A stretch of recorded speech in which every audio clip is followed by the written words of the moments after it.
Bom dia àqueles companheiros nossos que nos acompanham via internet. Que possamos, neste domingo, estarmos juntos em coração, em pensamento, para que assim possamos aprender juntos mais uma vez, onde nós vamos podendo partilhar e compartilhar todos esses ensinamentos com todos aqueles que convivem conosco. Lembrando a todos que as tarefas de nossa casa, os dias em que temos reuniões públicas, a evangelização, o atendimento fraterno, estão afixados ali na varanda, no nosso quadro. Não é? Qualquer informação, os dirigentes da casa poderão esclarecer com maiores detalhes, não é? Para que nós possamos saber tudo aquilo que nós desejamos, ficarmos informados. E então hoje, não é? Como é o Dia dos Pais, nós vamos já mantendo aquele clima, aquele pensamento envolvendo todos aqueles que nesta vida ocupam este papel.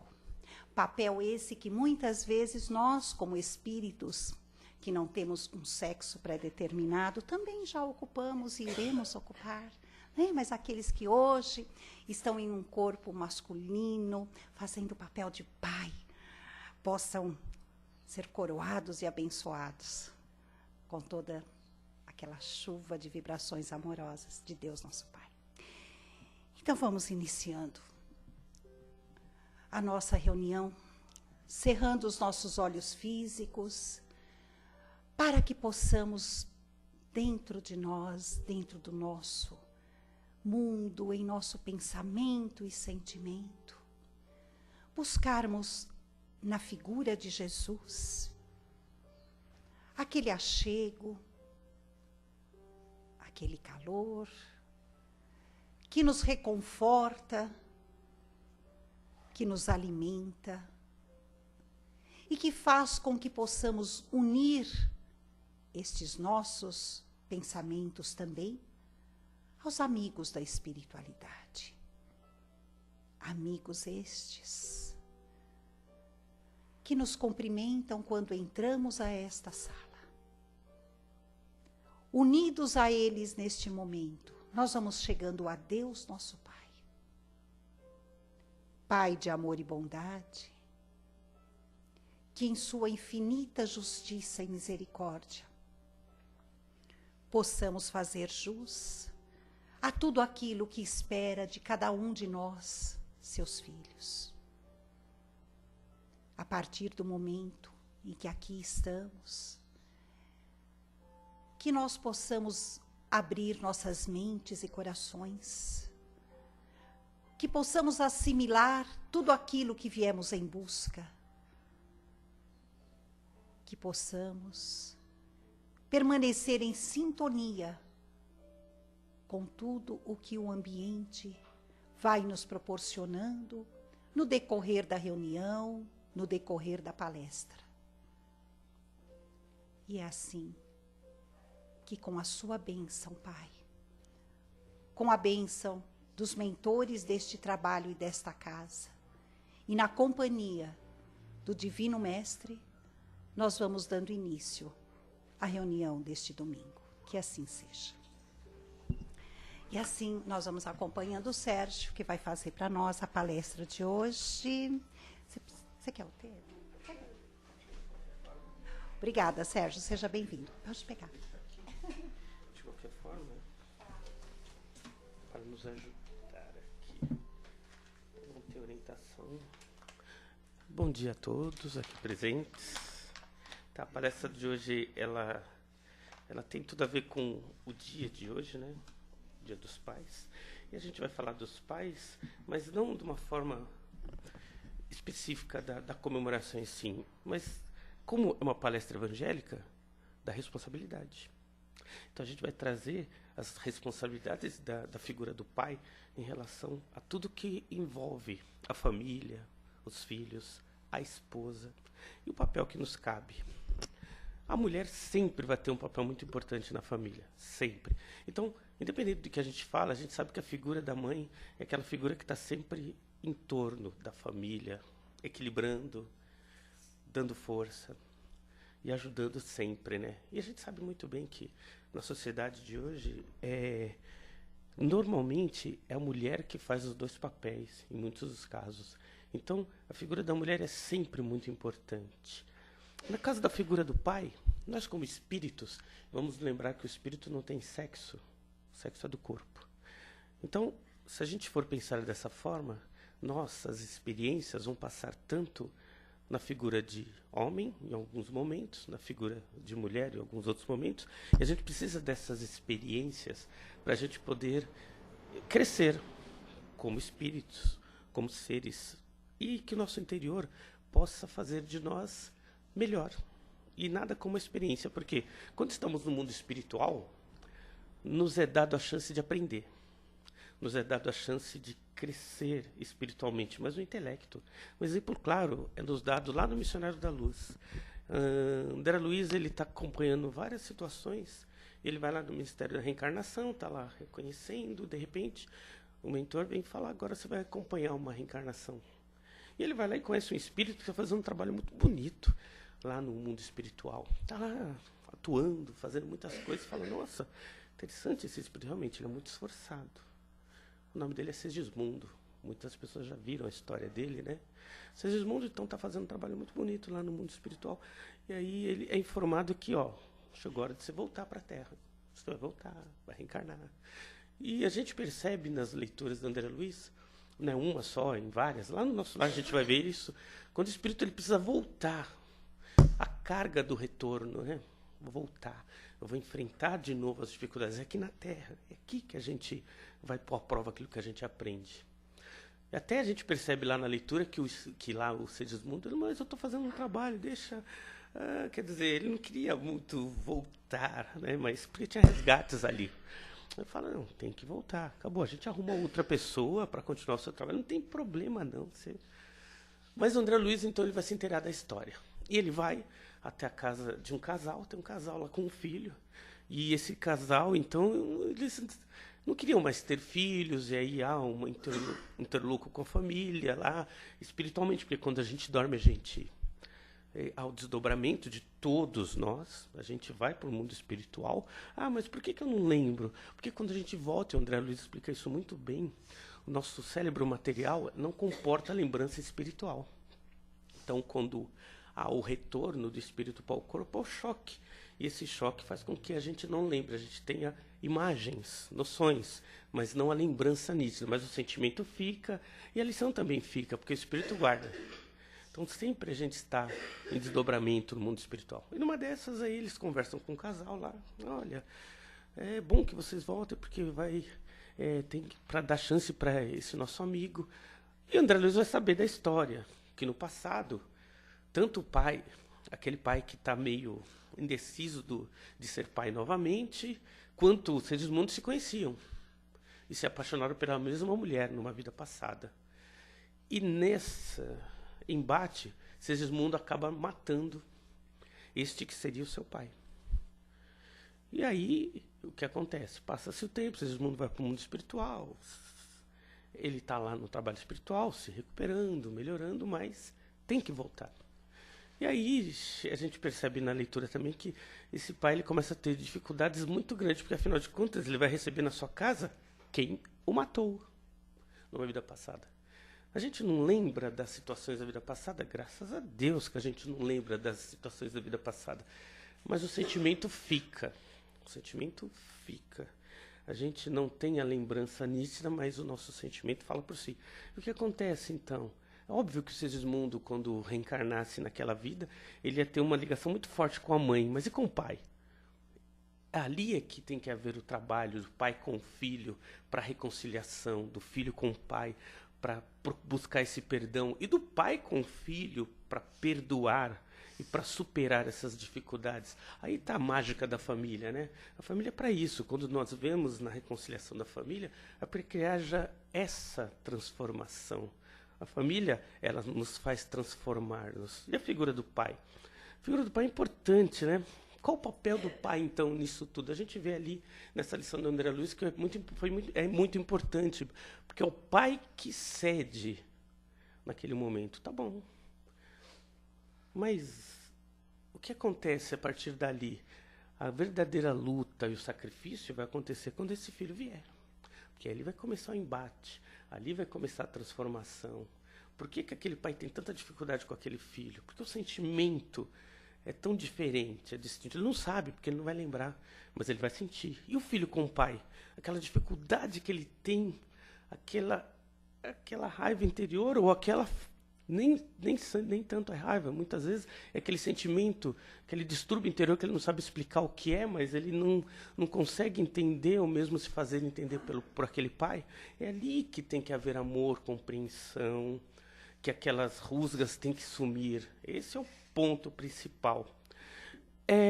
A gente percebe nos dias de hoje que muitas vezes o papel do pai é meio relegado. Por quê? Porque é o pai. A mãe está ali presente, mas e o pai? Atualmente, é tão importante, muitas vezes, quanto o papel da mãe. Porque quando a criança ainda está em gestação, é importante que o pai converse com ela. Psicologicamente, a criança já está sendo preparada por esse pai. Ele ouvir a voz masculina é muito importante. Nos primeiros, dos 3 aos 6 meses, é muito importante que ele crie vínculo com esse pai. Depois que essa criança nasce, porque ele vai criar um vínculo, não vai ficar... Porque o grau de afetividade funciona assim. A criança nasce e ele cria um grau de afetividade muito grande com a mãe. A figura masculina vem para justamente a criança começar a perceber que existe uma outra pessoa, um outro ser, uma outra forma dele distribuir esse carinho, esse amor e de receber também. Porque se não acontecer assim, a criança tende a ficar muito vinculado só à mãe. E o pai vai se distanciando. Então, dos 3 aos 6 meses é quando o pai estabelece o vínculo. Se o pai está distante, ou se ele trabalha muito, ou só dá presente quando chega. Aquele pai que, eu pago a escola, mas eu não estou lá. Eu chego à noite, mas estou cansado, não dá para conversar com meu filho. Esse pai não vai ter vínculo. Ele não criou vínculo sentimental com essa criança. Lá na idade, quando a criança começar, foi 2 períodos que a criança precisa muito do pai. Dos 3 aos 6 meses, quando ela cria aquele vínculo. E quando ela não cria, ela fica fixo na mãe. É importante para a mãe também, nesse período? Por quê? Porque senão a mulher fica muito fechada só na criança e muitas vezes acontece da mãe esquecer da figura do companheiro, porque foca demais só no filho. E a vida dela começa a ficar totalmente focada só na criança e não mais no companheiro. Muitos problemas de casamento acontecem justamente depois desse período. A mãe, ela começa a vincular-se demais ao filho. E é muito comum nos dias de hoje, crianças que têm esse vínculo muito forte com a mãe e não com o pai, de não sair da casa da mãe. Então a gente vê jovens que vão crescendo, 20 anos, 25, 30, 40, não casam, não saem de casa. É o vínculo. Esse vínculo não foi quebrado. Então o vínculo fica fechado ali, então a criança não vai embora de casa. E muitos tentam. Esse vínculo que não é feito lá na infância, como ele não é feito, a criança às vezes até sai, mas logo volta. Aí, não deu certo, voltei para casa da mãe. É o vínculo lá que ficou feio, ficou tão forte que existe lá. Então, a mãe vive a vida do filho, muitas vezes o filho vive a vida da mãe. E esse vínculo aí vai se mantendo, é necessário que haja um corte. Muitas vezes a espiritualidade vem e cria um corte para isso, separa os dois. Espiritualmente falando, tem um caso do Contos e Apólogos que o pai estava lá presente, mas o pai desencarna e a mãe era muito, meu filho, e acaba se relacionando depois com um homem muito severo, duro, que não deixa mais a mãe ter vínculo com o filho, porque ele tem ciúme demais, e o homem que desencarnou fica desesperado no mundo espiritual, e ali, vai lá na espiritualidade, mas o que eu faço? Ele fala... Não precisa fazer nada, não. Não, mas esse homem, não, é necessário, infelizmente, chegou num ponto em que é necessário que eles se separem, porque ela não ia conseguir se separar de outra forma. Porque é tão grudada lá, que ela não conseguia fazer mais nada da vida dela. Então a espiritualidade atua também para que haja equilíbrio. A figura do homem é importante, então, como a gente viu, lá no início, quando se estabelece esse vínculo. Quando, normalmente, na adolescência, o jovem também começa a necessitar da figura do pai, também. Ou de uma figura masculina que represente o pai, também. Por quê? Porque ali ele precisa de referência. São as referências. As referências quanto ao respeito. Quando o pai tem algum vício, ali na adolescência o jovem vai começar a observar. Ele fuma, ele bebe, ele fala palavrão. Como é que ele trata a minha mãe? Como é que ele trata os amigos? Como é que ele chega em casa depois do trabalho? Resmungando? Isso está sendo gravado na figura do adolescente. Ele está vendo tudo isso. Inconsciente. Não é que ele vai olhar e falar, deixa eu ver para repetir o que meu pai... Não é isso. É inconsciente. E naturalmente, o adolescente, quando ele vai crescendo, ele vai repetindo o que ele está aprendendo em casa. Então, quando o pai ele não tem muito respeito com a mulher que está em casa, esse menino não vai ter muito respeito com a namorada também. É natural. Mas é porque ele aprendeu lá, vou fazer igual? Não. É um processo natural. A gente reflete. E a gente tende a passar para frente aquilo que a gente está vendo em casa.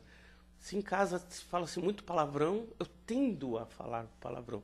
A criança, muitas vezes, ela está no meio dos amigos em que eles falam gíria e palavrão. Mas quando está dentro de casa, se a casa é uma casa equilibrada, ele muda o comportamento e o linguajar dentro da casa. Porque é natural. Então a casa deveria ser o lugar mais sagrado de todos os lugares. Porque ali é o porto seguro do casal, dos filhos, de todos ali presentes. Quando a casa não é um porto seguro, é destrambelhada demais, a vida para fora também é estrambelhada, porque a gente vai levar esse vínculo para fora. E o que acontece? Fora de casa a gente vai agir exatamente como está dentro de casa. É por isso que se fala, né? Bons pais vão ter bons filhos, e bons filhos vão ser ótimos maridos e esposas. É por aí.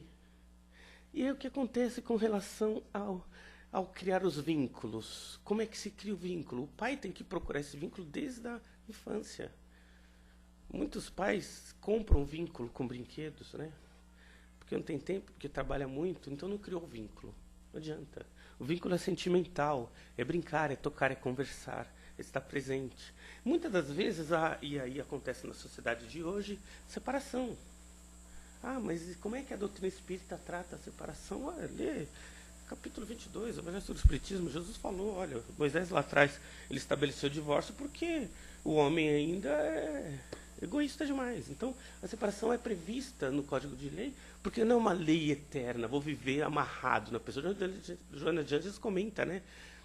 Para que você vai acorrentar aquilo que já está separado? Você vai se acorrentar uma pessoa quando você já não tem vínculo, né? Então, acontece um dia de hoje de separação, mas o vínculo não deveria.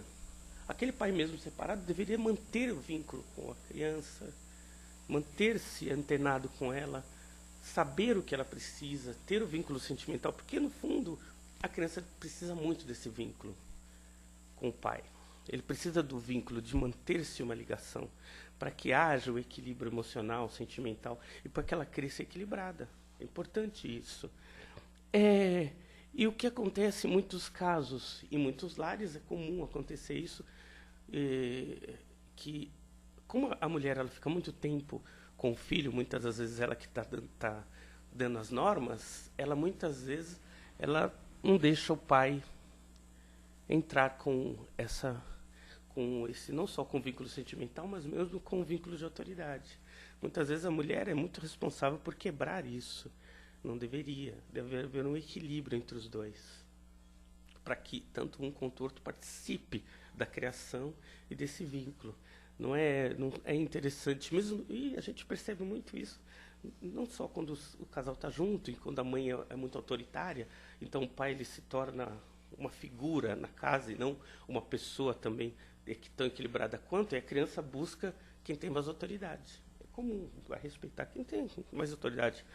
Então, buscar o equilíbrio, mesmo que entre um casal, o pai seja uma pessoa mais quieta, mais tranquila, buscar, passar essa autoridade para ele, para que os dois vivam em comum acordo, e não simplesmente ditar sempre a norma. É sim, sim, não, não só a mulher. Porque o homem perde esse vínculo também do sentimento. A criança não vê ele mais com o respeito que deveria haver. Então, isso é importante. Manter isso em equilíbrio dentro da casa é muito importante. E na separação, fazer com que a criança entenda que mesmo que naquele momento ele esteja junto, que ela ainda mantenha contato com esse pai. E não o contrário. Ah, mas eu tenho sentimentos que já não dão... E passar isso para a criança. Muitas mães inconscientemente fazem isso. Já que eu separei e eu já não tenho mais esse sentimento com aquela pessoa, inconscientemente o que ela sente, ela começa a passar para a criança isso. E a criança capta. E a criança, depois de um tempo, não quer nem... Ah, não quero mais ir na casa do pai, mãe. Não quero mais sair com ele. E ninguém entende por quê, né? Mas por quê? Acho que é porque cresceu. Não é. É porque inconscientemente a gente está passando o que a gente sente. Separação é complicado. Para a criança, muito mais do que para os adultos. Muito mais. E quando essa mãe, ela inconscientemente, ela passa um pouco desse sentimento, a criança absorve. E ela vai absorver no sentido de... Se a mãe vê a pessoa depois como um inimigo, a criança muitas vezes começa a sentir a mesma coisa. E ninguém, quem está em volta não está percebendo isso, vai, não quer mais ver o pai. Deixa. Quando ela crescer, é a mesma história da religião, né? Quando ela crescer. É aquela história. A gente tem religião e a gente quer que o filho... você vai levar para casa espírita, para a igreja, para o lugar que a gente frequenta? Não. Quando ele crescer, ele escolhe. É a mesma história. Não. A pessoa vai crescer, vai ter autonomia, nunca ouviu falar de Jesus, nunca ouviu falar de religiosidade nenhuma. Então, quando ele for um adulto, ele vai querer que religião? Nenhuma. Então, a gente tem que inserir essas coisas sempre. A criança vai onde os pais vão frequentar, tem que frequentar onde os pais frequentam. Até o momento em que ela tem idade para falar, eu quero continuar, eu não quero continuar, mas ali o fruto já foi inseminado. Ele já sabe o que é religiosidade, já está dentro do caminho. É interessante porque a gente fala dessa forma porque a gente vê muito isso acontecer. Normalmente no meio espírita acontece muito. Quando ele tiver idade ele escolhe, quer dizer, a gente deixa a pessoa crescer. Quando a criança está doente, a gente dá o remédio mesmo amargo para a criança, né? A gente não espera a pessoa falar, não, se ela não quiser tomar o remédio, eu não dou. A mesma coisa deveria ser com religião. Tem que incentivar a pessoa a conhecer a religião desde pequeno. Os pais frequentam, os filhos têm que frequentar. Até o momento em que eles tenham condição de escolher por si só o que eles querem fazer. Mas ali, eles já conhecem todo o processo. Mesma coisa nos processos em que, mesmo que não haja intercâmbio, o casal se separou e o sentimento já não é mais o mesmo, se esforçar para que a criança não assuma para ela o mesmo sentimento que naquele momento a mulher ou mesmo o pai tem em relação a outra pessoa. Porque é um ser que está sofrendo nesse momento também. A mesma coisa que os pais estão. Só que para a criança é sempre pior. Porque ninguém quer ver pessoas que ele amam se separar. Ninguém quer ver isso. E quando acontece o embate interno, é quando normalmente começa a haver problemas. A pessoa começa a ter problemas na escola, problemas com os amigos. Muito comum acontecer isso. A gente vê nos dias de hoje, crianças que têm mais tendência a tirar notas baixas é por falta da presença paterna. Paterna. Mas a mãe está lá sim, mas a presença paterna. E não é só a presença no sentido de separação. É a presença quando o pai é ausente mesmo dentro de casa. O pai não conversa, não está presente, não brinca, não tem vínculo nenhum com a criança. A tendência da criança é ter esse sentimento de abandono. Porque o pai não está ali. Quando falamos pai, é a figura masculina mais presente que a criança tenha um contato amoroso. Então tem que haver isto. A figura do pai é muito importante em todos esses aspectos aí que a gente às vezes deixa passar. O pai deveria incentivar isso até na divisão de tarefas dentro de casa. Fazer com que a criança veja que o que a mulher faz, ele também faz. Vai lavar louça? Vou lavar louça. Vou fazer a mesma coisa que ela faz. Ou seja, aquela figura daquela figura paterna que fica vendo o jogo de futebol enquanto a mulher só fica na cozinha, deveria mudar. Porque a criança está vendo isso. Quando é o filho, ele vai se vincular ao pai. Porque ele vai crescer, vai fazer a mesma coisa. A mulher dele vai para a cozinha, ele vai ficar vendo televisão. A gente vê muito isso naquela briga do controle remoto que as crianças têm. Isso acontece porque o pai normalmente é o dono do controle remoto, a criança assume isso para ela. Então a gente vê crianças brigando por causa do controle remoto. Começa a perceber isso. Isso acontece dentro de casa.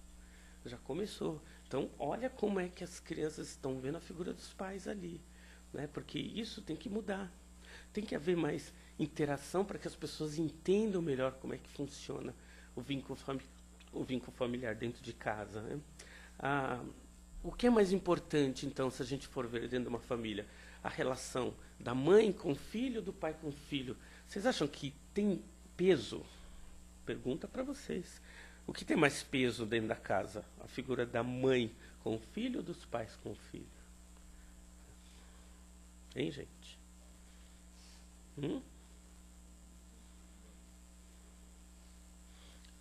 Não deveria ter peso nenhum. Não deveria ter diferença nenhuma. Não deveria. Se tem, o casal tem que conversar. Deveria ser o mesmo. Porque se tem diferenças, é aquilo que a gente fala no começo. Alguém está assumindo mais autoridade do que o outro. Alguém está sendo relegado aí nessa família. Então é necessário que haja equilíbrio. Aquela figura do homem provedor também está mudando. A sociedade mudou. A figura do que o homem trabalhava, depois voltava e mantinha a casa toda. A mulher hoje muitas vezes ganha mais que o homem. Tudo bem que nós, homens, temos que nos acostumar com isso. Complicado, a sociedade está mudando. Mas a gente tem que se acostumar que a mulher ganha mais do que nós em muitos lugares. Casais em que o homem ganhava mais não é comum. Muitas vezes o homem está em casa e a mulher está trabalhando. O que tem? O homem está cuidando da casa, a mulher está trabalhando. Mas não é absurdo, é natural. É a mesma coisa que perguntaram recentemente. Como é que a doutrina espírita vê a união homoafetiva nos dias de hoje? Homens que se casam entre homens, 2 pais, né? Interessante. Homens que se casam e que adotam filho. Foi feita essa pergunta. E aí, como é que a doutrina espírita vê? Ou seja, muita gente ainda espera que a doutrina espírita seja um livro de condenação, como era o Velho Testamento. Olha que interessante. A doutrina espírita fala de amor. Primeiro ponto. A gente nunca vai ver a doutrina espírita falar ou condenar nada. Jesus falava com relação a isso, mas atacando o orgulho e a vaidade das pessoas. Isso sim. Mas costumes e até situações sociais, nunca. Joana de Anjos responde isso. Primeira coisa. Espírito tem sexo, gente?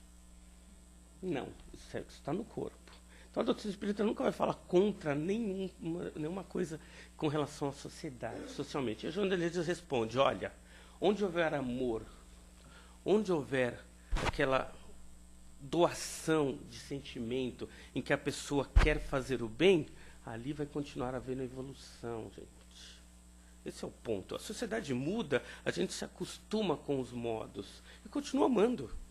O amor deve ser figura central em todos os cantos, em todos os lugares, em todos os sentidos. Toda vez que a gente vê uma situação que a gente quer condenar, a gente começou errado já ali. Por que a gente quer condenar uma situação? Porque não está de acordo com o nosso costume, como nós vivemos até aquele momento? A gente tende, porque pré-conceito todos nós temos. Todos. Não adianta nós falarmos, preconceituoso é só o fulano lá que falou mal do fulano por causa do cabelo, da cor, do jeito, porque ele é machista. Não, todos nós temos. Por que todos nós temos? Porque é natural do ser humano ter conceitos estabelecidos. É natural. Toda vez que vem algum conceito que não bate com o nosso conceito interior, a gente tem um pré-conceito quanto aquilo. É natural isso. Depois a gente vai conhecer aquilo, desde que a gente se abra para isso, e a gente vai se modificar. Mas até então todo mundo tem um pouco desse pré-conceito interior. A gente tem que lutar contra isso para se modificar e se adequar ao que a sociedade está se formando nos dias de hoje. É natural. Então nós temos que entender que tudo está mudando nesse momento. E a figura em relação masculina também está mudando na sociedade. E isso a gente tem que rever. Então nós, como os homens principalmente, nós temos que nos adequar à sociedade de hoje. Porque nós estamos mudando, né? Com relação à figura do homem em relação à própria família, por exemplo, quando a menina começa a entrar numa idade em que ela quer saber de coisas com relação ao corpo que está mudando, ou o menino com relação ao corpo que está mudando. Muitas vezes, tende a falar se a homem vai falar com o pai, se a mulher vai falar com a mãe. Deveria falar com os dois, porque o equilíbrio deve ser o mesmo. o pai e a mãe deveriam entender esse processo, e era interessante que os dois conversassem com as crianças sempre. Quando fosse muito novo, para falar sobre biologicamente como isso funciona. Quando for mais velho, para falar como isso funciona. E vai indo até o momento em que se fala claramente como as coisas funcionam no mundo. Não deixe que a criança aprenda isso na rua ou na internet. Era interessante que a criança aprendesse isso em casa, com os pais. É mais confiável, né? Muitos pais se fecham quando o assunto é esse. Disso eu não falo. A criança vai buscar essa informação, se não dentro de casa, fora dela. É interessante que a gente tenha esse equilíbrio, entender esse processo. O mundo está mudando, então os papéis são o mesmo. Tanto o pai quanto a mãe, dentro de casa, os papéis são os mesmos. A criança vai ver, obviamente, com as diferenças que tem, mas esses papéis são muito importantes, né? Como é que a gente sabe se estamos passando os valores positivos? Como é que o pai sabe que está passando valores positivos para os filhos dentro de casa? É só ele olhar a atitude dele. Simples. Como é que ele age dentro da casa? Como é que nós agimos dentro da nossa casa? Eu sou uma pessoa mandona quando eu chego dentro de casa, eu quero tudo na minha mão, eu ajudo minha esposa. Eu saio com ela ainda nos dias de hoje, depois de tanto tempo. Eu saio com meus filhos, eu vou na praça, eu ainda faço piqueniques, eu levo no parque, eu passeio no shopping, eu faço alguma coisa para interagir com essas pessoas que estão à minha volta, ou eu simplesmente vou vivendo. Até o caso de um pai, né, que cuidou da família lá, tal, desencarnou, aí está lá na porta do céu para entrar. E tem um anjo lá na frente vendo a lista. E o pai pergunta, eu não vou entrar não? Ele, não, estou procurando seu nome aqui, mas não estou achando. Não, mas eu fui um pai honesto, bom. O que você fez? Ué, eu me casei, eu tive filhos, eu sustentei minha família. E o anjo procurando o nome. Ah, mas isso os animais fazem. O que mais você fez? E continuou procurando. O que mais? Porque fazer naturalmente, de forma motora, os animais já o fazem. O que mais a gente faz? O que mais nós buscamos? A afetividade, algo mais fora do lugar comum. O que mais nós buscamos? Isso depende de nós. Nós somos a força motriz em relação a qualquer família que a gente esteja. Então é importante a gente entender que o papel do homem é importante psicologicamente para os filhos, para deixar com que a mulher não assuma todo o peso na criação, para dividir as responsabilidades dentro de casa. É necessário que haja conversa entre eles. É necessário que haja conversa no sentido de que haja equilíbrio na forma de decidir as coisas para os filhos, e não deixar que um fala sim, outro fala não. Opa, está tudo errado. Ah, sim, pai, não. Ah, mãe, alguma coisa está muito errada. E se eu sou a criança nessa casa, eu vou buscar sempre aquele que fala sim, não importa aquela pessoa que fala não. Então, ter equilíbrio nisso é importante. Ser um pai presente é ser um pai que tenha tempo, mesmo que chegue em casa, para entender a situação da esposa, para entender a situação dos filhos. Entender no sentido de ver a família, não só aquela família que provê, mas ver com amor. Chegar dentro de casa e poder se dividir mesmo na casa. Dá trabalho? Ninguém falou que é fácil ser família. Ninguém falou que é fácil ser pai. Ninguém falou que seria fácil reencarnar. E nós escolhemos. Por incrível que pareça, nós escolhemos a família que a gente está. Nós, graças a Deus, que a gente ainda teve essa opção, né? Muitos não têm. De escolher a família que a gente frequenta. De poder participar desses pais, conversar com ele antes do nascimento, ver se é aceito. Por isso que a gente agradecer muito os pais. Porque a gente perguntou para eles se nos aceitariam naquela família. E a gente foi para aquela família porque a gente tinha resgates, como sempre temos. Para entender melhor como funciona dentro de uma família, é muito simples. Aquelas pessoas que estão mais próximas são aquelas que precisam mais de reparação. Pai, mãe, filhos, ali. São os que mais estão precisando. Jesus comenta, né? Ama o teu próximo. E a gente sempre acha que o próximo mora do outro lado da rua, né? Próximo, gente. Repetindo, próximo. Quem é o mais próximo da gente? O esposo olha para a esposa, a esposa olha para o esposo nessa hora, né? Que é o próximo. O filho olha para o pai e para a mãe, próximo. Aí Jesus comenta, né? Ama teu próximo. Próximo ali, quem está presente. Próximo, irmãos. Tão próximos. Tem que amar aquele próximo, porque a gente tem dificuldades. E nessas dificuldades que a gente teve na vida pregressa, a gente vem nessa vida para recuperar. É comum também, quando a gente conhece a doutrina espírita, o pessoal, a nossa família espiritual é aquela família de equilíbrio, é a minha família real. A família material é essa que eu tenho dificuldades. A gente se esquece que a gente está num processo de reencarnação constante, que a nossa família espiritual foi conquista nossa. Lá no passado, isso que a gente chama de família espiritual, são espíritos que nos acompanham, que nos ajudam, que reencarnam com a gente. Muitas vezes é aquele espírito que dentro da família a gente tem um apego muito grande com ele, porque a pessoa parece... muito carinho. Aquelas pessoas que a gente tem mais carinho dentro da família, a nossa família espiritual que vem para nos auxiliar, sim, é aquele vô, aquele tio, aquela avó, aquela pessoa que a gente quer estar junto, que quando ele está junto a gente adora estar presente com a pessoa. Família espiritual é isso, não é de graça esse sentimento que a gente tem com a pessoa. Mas esse foi conquista do passado. Ou a gente achou que já chegou amando essa pessoa. Não. Lá no passado a gente deve ter sido uma rusga tão grande com ela que a gente teve que nascer junto. Várias vezes, até que aquilo virou amor. Quando virou amor, ele se tornou família espiritual nossa. Virou família espiritual, quando vem a gente, nossa, adoro você. Família espiritual. Então, esta família que está com a gente hoje é a nossa família espiritual. Porque é com ela que a gente está gerando amor.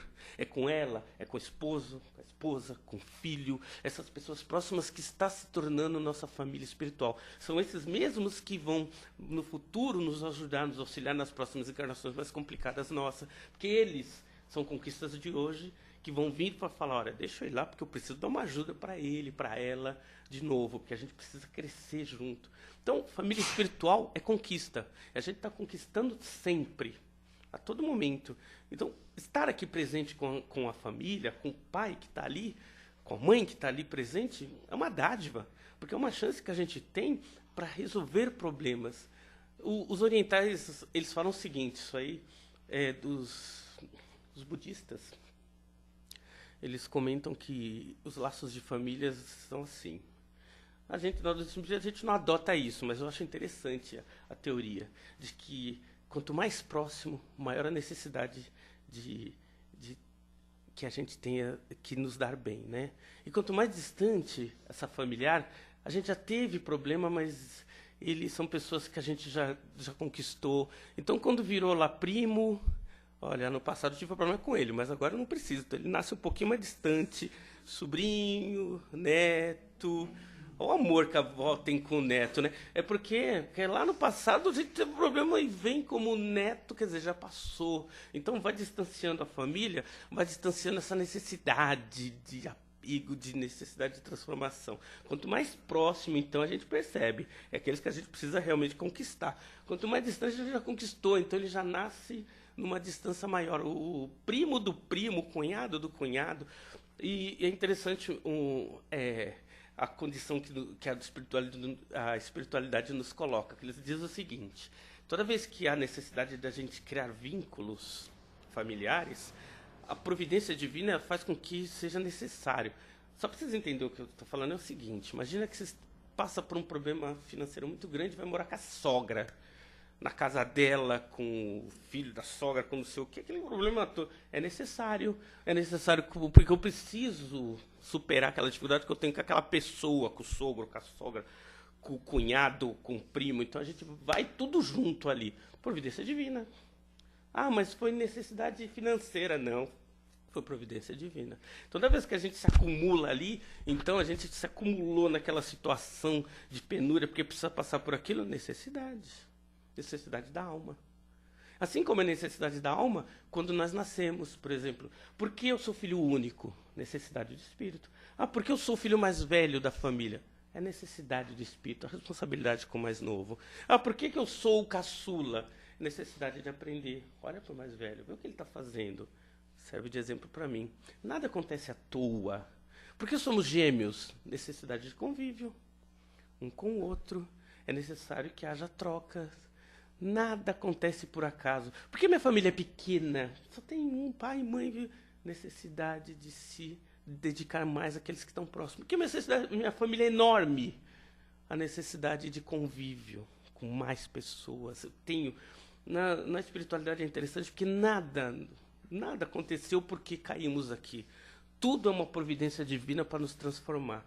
Então, a família grande, pequena, aquela mais quieta, mais barulhenta, são todas necessidades espirituais que a gente traz para a gente criar laços novos e se transformar, né? A escolha é sempre nossa, óbvio. Tirando aqueles casos kármicos em que a pessoa não escolhe, mas esses a gente não conta. Nós estamos passando por um processo, vamos acreditar na espiritualidade que a gente está saindo do mundo de expiação, indo para o mundo de regeneração, a gente está levando isso em conta, que a gente agora está escolhendo melhor a nossa situação.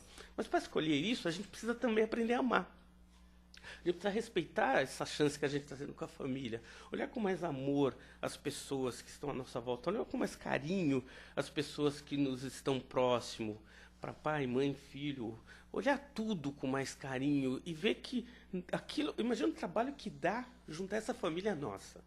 Pensa na espiritualidade para juntar todo mundo, para que isso dê certo aqui. Quando a gente está aqui, a gente acha que foi tudo jogado. Não, é um trabalho danado ali do outro lado, para, pô, esse aqui tem que nascer aqui, casar com essa aqui, ser filho... Imagina o trabalho lá no Ministério que vai nos dar a chance de reencarnação para poder transformar isso em um processo que se torne automático, porque... no final das contas, é um automatismo mesmo para a gente crescer com essas chances. O que eles fazem na espiritualidade é um trabalho danado para nos dar a maior chance possível para que a gente economize espaço e evolua cada vez mais rápido onde a gente estiver. Por isso que dá tanto trabalho formar as famílias, juntar as pessoas, porque senão a gente simplesmente estaria nascendo em qualquer lugar, de qualquer forma, evoluiria sim, se desse, talvez. Vai saber. E do jeito que está, não. É tudo feito para que, onde a gente estiver, no momento em que a gente está aproveitando ao máximo a nossa condição de espírito para crescer, para evoluir, gente. É isso. Que os pais aqui presentes, que as mães que foram pais aqui presentes se sentem também abençoados. Que Deus ilumine cada vez mais as famílias, as pessoas, todos aqui presentes. A gente falou do pai, da importância dele, mas a gente sabe que, como a gente só falou, a mãe é sempre importante, porque ela sempre está em volta de tudo que acontece na família. É ela que é a doadora do amor maior de todos, e a gente sabe bem disso. A gente está falando dos pais porque a gente sabe que, psicologicamente, a criança ela se espelha no pai e necessita dele, dessa figura paterna, para que também seu lado psicológico, para que ela divida, para que ela não se apegue tanto à sua mãe, para que ela tenha uma vida social. Então, o lado do pai é muito importante. É preciso que isso fique bem claro na nossa sociedade. E que o homem não tem a sua figura masculina dentro de casa, mas tem uma figura participativa dentro de casa. Muita paz a todos. Antes de mais nada, Sérgio, gostaria de agradecer por essa palestra cheia de lógica e de razão, não é?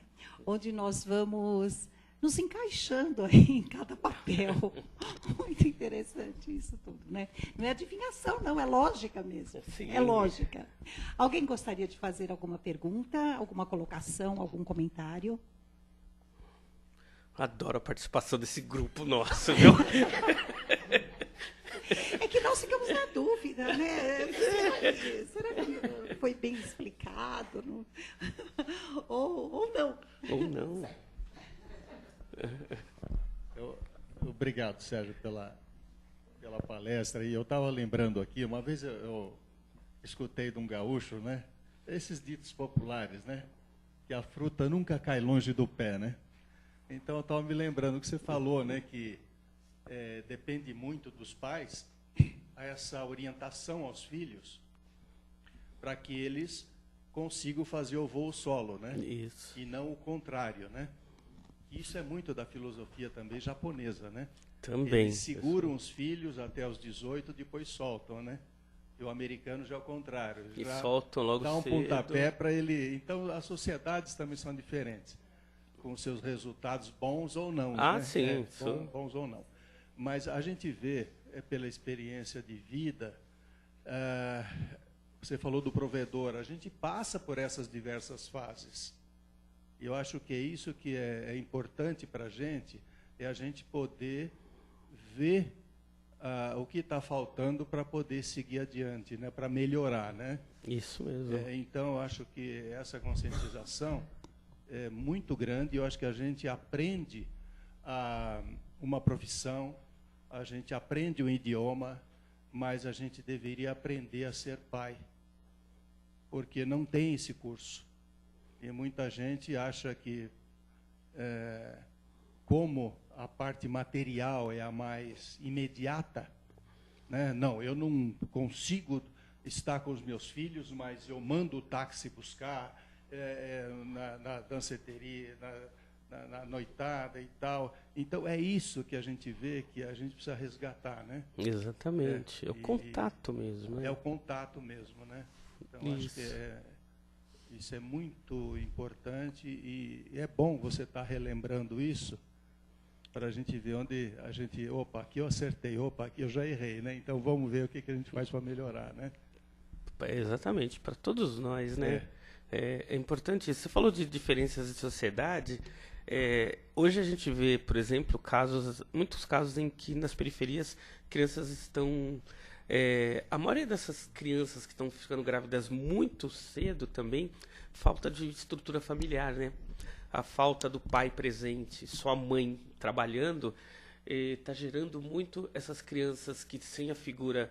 E é interessante isso, hein, gente? Porque a falta de figura materna, que gera o equilíbrio familiar, a criança, ela não vê a figura do pai, ela não vê a figura das necessidades e da responsabilidade na criança, na vida dela. Então, muitos adolescentes que estão e aí começam a ter filhos, aí você fala, mas é falta de orientação, a escola deveria... Escola, não, é estrutura interna. Ela não tem essa figura psicológica interna para criar esse vínculo de responsabilidade. É diferente, por exemplo, quando você vê adolescentes, por exemplo, que tem o pai, tem a mãe ali, tem o equilíbrio, ela não vai, porque ela vê o que tem o equilíbrio ali, e ela busca isso para a vida dela. E é natural. Quando ela não tem vínculo psicológico nenhum, ela está perdida. E a tendência dela a vida é assim, eu vou fazer o que eu quero mesmo, mas não porque ela queira, porque é muito forte. Psicologia é interessante, deveríamos ter mais disso na escola para as pessoas entenderem o quanto aquilo nos direciona. Recentemente a USP fez um levantamento e descobriu que a maior parte das decisões que a gente toma na nossa vida não é raciocinada. É tudo força de vínculo psicológico. Exemplo claro disso é simples, faz uma estatística. A maioria das crianças, quando escolhem profissão, a maioria delas vão escolher profissões vinculadas a uma profissão próxima do pai ou da mãe. Psicologia. A criança ela não criou vínculo dela própria para poder criar a sua própria condição. E muitas das vezes é culpa dos pais, porque eles querem. Um exemplo claro disso. Muitos pais não foram determinados... Então, quer que a criança seja. Passa isso para a criança. Quer que ela seja aquela. Porque o pai que queria, ou a mãe que queria.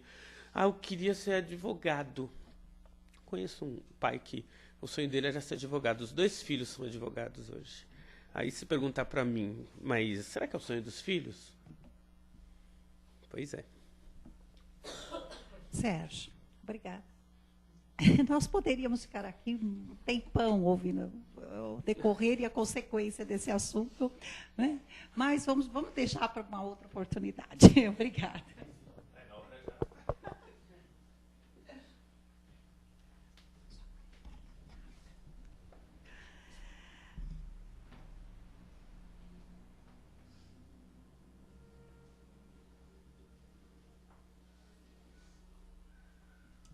E assim,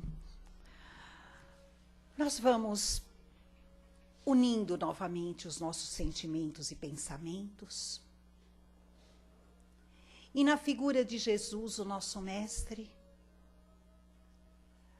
nós vamos doando o que temos de melhor em nós. Nossos melhores sentimentos, pensamentos, paz, saúde, harmonia, amor. E vamos formando um cordão fluídico, um cordão muito iluminado. Esse cordão imaginário, mas que se faz tão real, tão presente, que irá atingir cada coração necessitado neste momento. Este cordão vai ganhando a força à medida que nós unimos os nossos pensamentos. E nós iremos visitar os hospitais da face da terra. Vamos levando a cada leito de dor física neste momento o consolo, a esperança e a certeza de que esta dor é passageira.